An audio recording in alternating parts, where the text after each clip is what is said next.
This is the Central Sierra Snow Lab. We are up here just near Donner Pass at the top of the Sierra Nevada, and we do all things snow research and water resources research here. The Snow Lab maintains snow records that are some of the longest in the world that go all the way back to 1879. We also do a lot of research on new types of instrumentation and continue to make measurements of daily snowfall so that we can keep track of our water resources. So a lot of the snow courses that are used around the state and measured happen about once a month. And that's a good indication of our water resources, but ideally we'll have those measured more frequently. And here at the lab, we do it about every other day so that we can make sure that any small changes are captured in every single measurement that we make.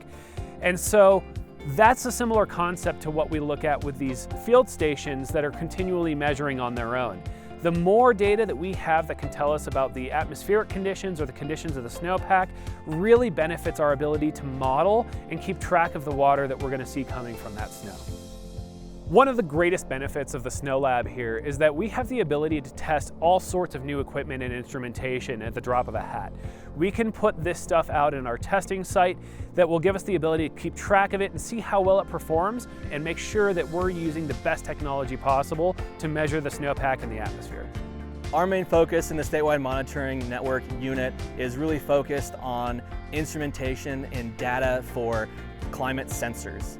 The Snow Lab provides DWR a great access point to do a lot of research before we install new instruments or electronic sensors up in the mountains. So we can come install it, really get results with one winter storm and say, hey, we're confident with this data. Let's put it out to all the weather stations across the state and into the network to provide that accurate data that we're looking for. With the increased demand on our water supply, we need to make sure that every drop is properly managed.